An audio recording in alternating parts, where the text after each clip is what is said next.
Hi, I'm Victoria Lynn. Hi, I'm Charlie Jassy. Hi, I'm Rayan Mahmood. Hi, I'm Marina Chifeku. Hi, I'm Ethan German, and we have two special guests today. The first person is, I'm Alex Sadowski. I'm a freshman at the University of Texas at Austin. and the person over Zoom we have is. I'm Griffin Edmondson. I'm 22 years old and I'm a junior at the University of Montana. Right, thank you.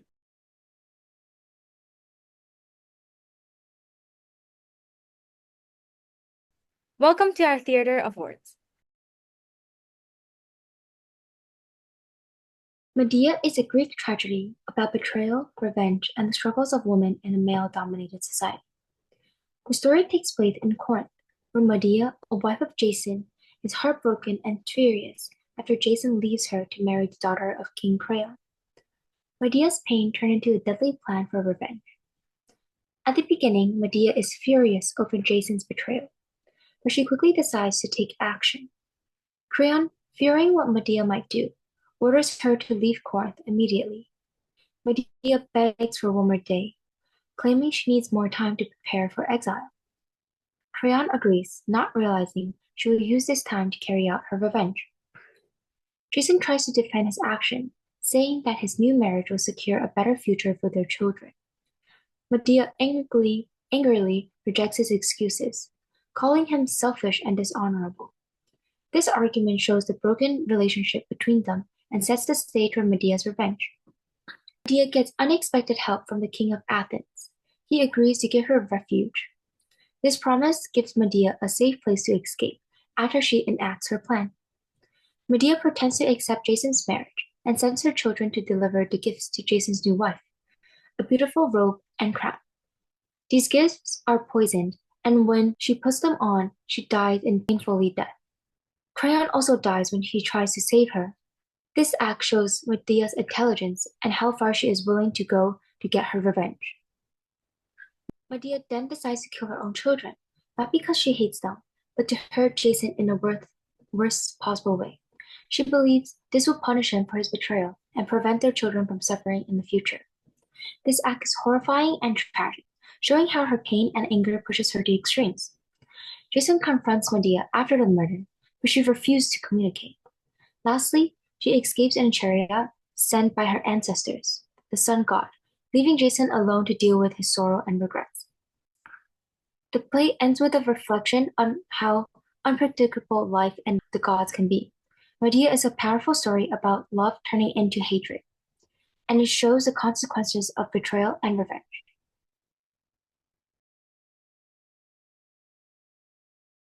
The Medea Project offers a take on Euripides' Medea, connecting this ancient story to society today.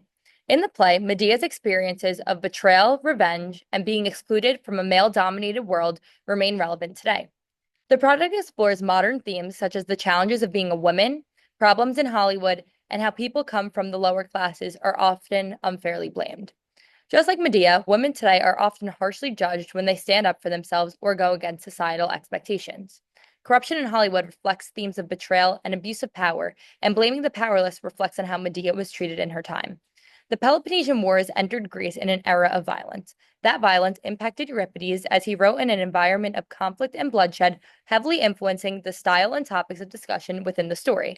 Many of these topics can be twisted and made applicable to modern day, keeping Medea relevant as the first feminist. So, with our rationale, we were able to formulate a few questions that are going to be guiding our discussion for today. One of them being how feminism and the mystic movement of the 20th and 21st century reflect the bravery of characters like Medea.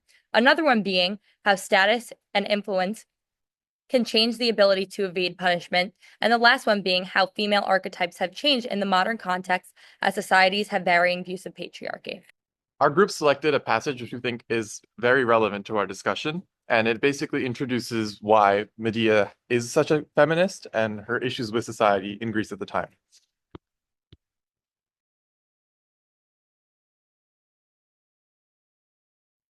After discovering that Jason has left her, Medea decides to address the women of Corinth. She tries to convey her justifications for pursuing revenge against Jason. She begins by saying, "Women of Corinth, I have come out here outside the house, so you won't think ill of me. Many men I know become too arrogant, both in the public eye and their homes. Others get a reputation for indifference because they stay at ease within the house. There's no justice in the eyes of mortal men. Before they know someone's deep character, they hate the sight of her, though she's not hurt them. A guest of the city must comply, of course, and act as the city wants. I don't commend a stubborn man, not even a citizen, who, thanks to his stupidity, annoys his fellow townsmen. But in my case, this unexpected blow that's hit me has destroyed my heart. My life is over. Dear friends, I've lost all joy. I want to die. The person who was everything to me, my own husband, has turned out to be the worst of men. This I know is true. Of all things with life and understanding, we women are the most unfortunate. First, we need a husband, someone we get for an excessive price. Then, he becomes the ruler of our bodies. And this misfortune adds still more troubles to the grief we have. Then comes the crucial struggle. This husband we have selected, is he good or bad? For a divorce loses women all respect, yet we can't refuse to take a husband. Then, when she goes into her husband's home with its new rules and different customs, she needs a prophet's skill to sort out the man whose bed she shares. She can't learn that at home. Once we've worked hard at this, and with success, our husband accepts the marriage yoke and lives in peace, an enviable life. But if the marriage doesn't work, then death is much to be preferred. When the man tires of the company he keeps at home, he leaves, seeking relief for his distress elsewhere, outside the home. He gets his satisfaction with some male friend, or someone his own age. We women have to look at just one man. Men tell us we live safe and secure at home, while they must go to battle with their spears. How stupid are they? I'd rather stand there 3 times in battle, holding up my shield, than give birth once. But your story and mine are not the same, for you have a city. You have your father's house, enjoy your life with friends for company. But I'm alone. I have no city, and I'm being abused by my own husband. I was carried off a trophy from a barbarian land. I have no mother, no brother or relation to shelter with in this extremity.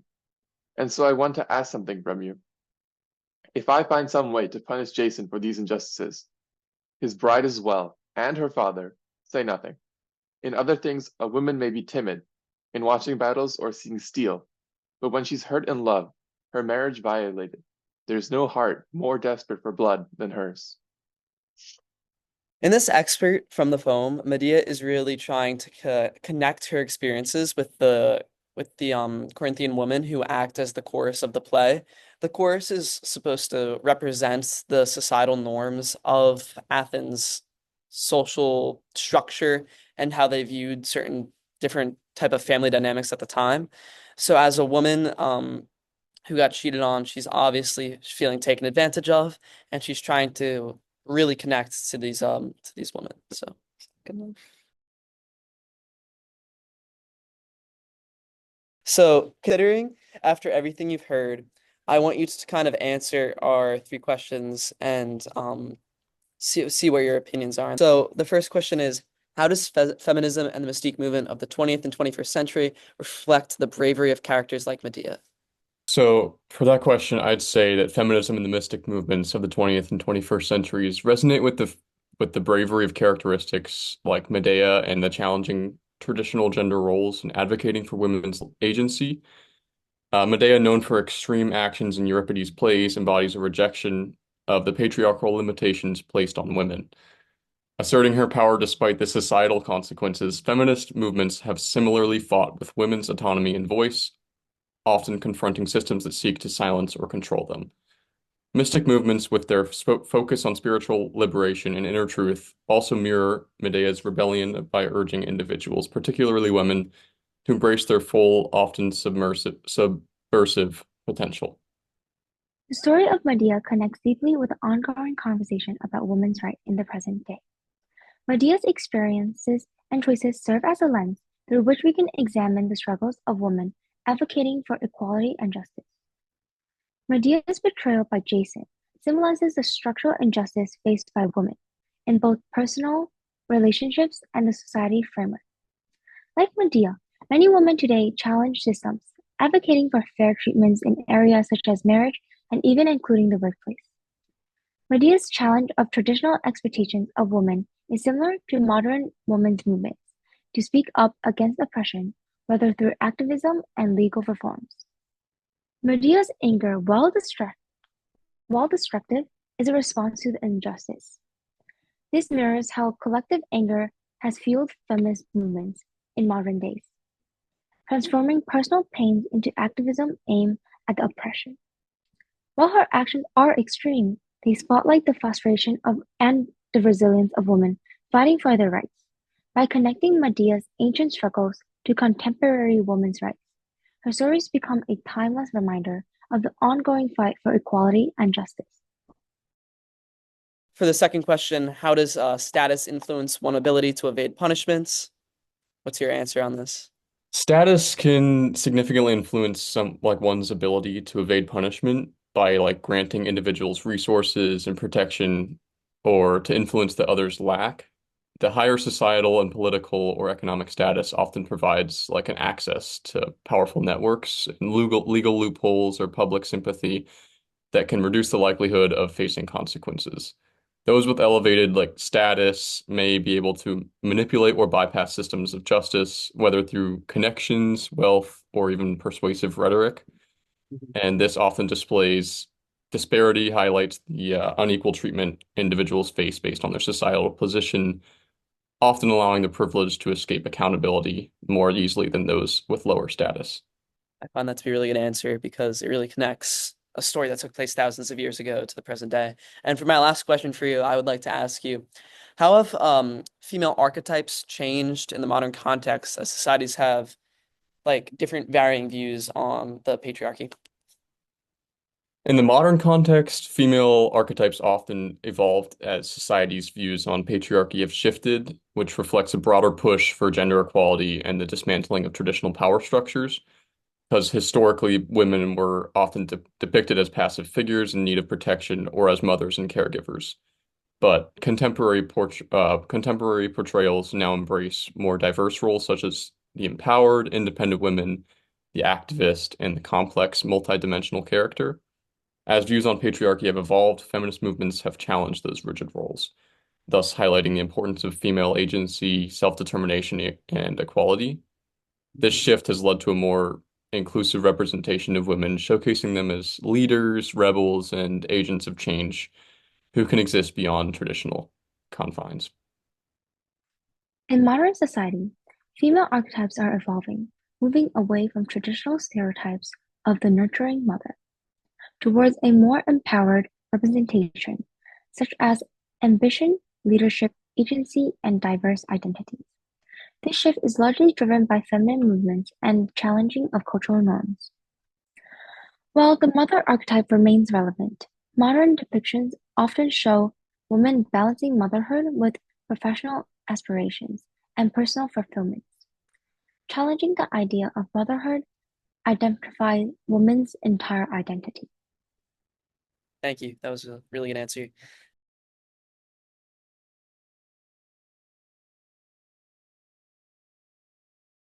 This choral ode represents the chorus's perspective on having children and how it affects parents in ancient Greek times.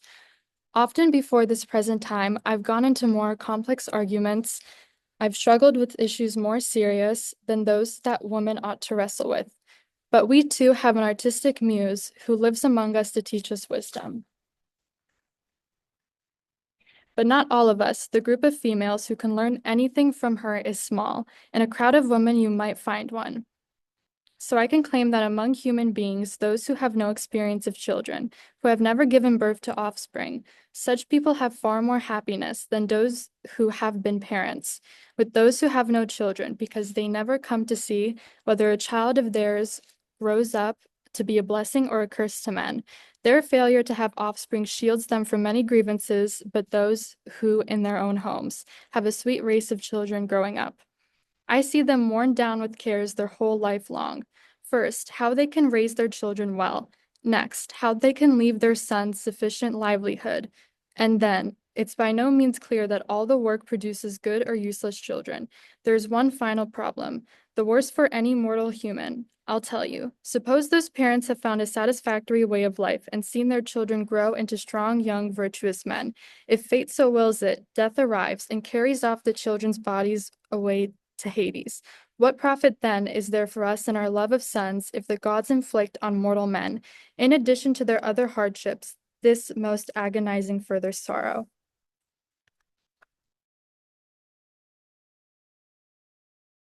Okay, so with the choral load, we're going to be able to view these questions through a different lens. So starting off with question number 2. And now we're gonna move on to our second guest speaker. I think it's pretty obvious that in today's society, people in the upper class of society have an advantage over people in a lower class of society in evading punishment.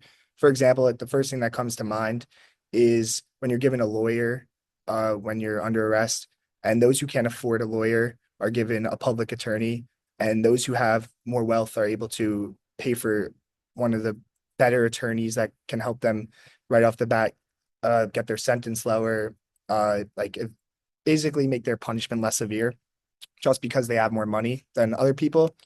And not even that, people with fame are given more opportunities. For example, the whole Diddy situation and Beyonce right now. Um, they've been doing this, let's say, for around 15 years, the scandal, and they kind of haven't really faced any punishment up to this point because of their social status. Everybody looks up to them. Everybody's amazed by them, that they don't even think that they could be doing something like this just because of their status, and they've evaded punishment for over 15 years, whereas somebody who doesn't have this status could have been caught in an instant and wouldn't be overlooked.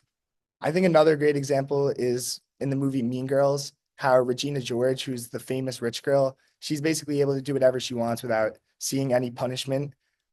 She like goes behind her friends' backs, does whatever she wants, and her friends will still idolize her because she's basically higher on the social ladder than the rest of them. Whereas if they mess up, she can easily like kick them out or ruin their lives because she is high. Like basically, the higher on the social ladder that you are, the easier it is to get what you want and evade punishment. So when looking at the story of Medea, it's clear that Medea understands this principle, but more so Jason does. When Jason goes to pursue his marriage for the daughter of the king of Corinth, he's trying to elevate his social status. And that's partly what angers Medea. And she gets annoyed that he's a man and he gets to extend his privilege over her. So in trying to combat that, she tries to develop her own status. And that ultimately leads her to her kind of exploding and taking that out on her children because she gets frustrated with her role in society and her husband's dissatisfaction with his current privilege and his yearning for more. Thanks. Another important thing to note about Medea is that it's super liberal for its time, as Euripides painted Medea to go against the patriarchy that she had been living in, which wasn't something that we'd been seeing in ancient times. So that was pretty risky on its own. But today, it's now super relevant as we look at some of the essential questions that we formulated based on feminism and the mystic movements and how women today now go against patriarchy. And there have been multiple renditions of Medea, even if it's just reenactments of the original play or people's own interpretations, so that women can feel connected to somebody that's even from ancient times. And this is especially highlighted in Medea's part that we had just read in that excerpt, because Medea is going on a tangent about how she's so upset about what had happened with Jason, how she feels disrespected, and how if she didn't have a child, that could have given her some more freedom and autonomy than had she been married and started her own family with Jason. So with that being said, it shows how Medea is going against all modern patriarchal and familial values that they had in ancient Greece. And it makes her super liberal in herself, but also the feminist that we recognize her as today.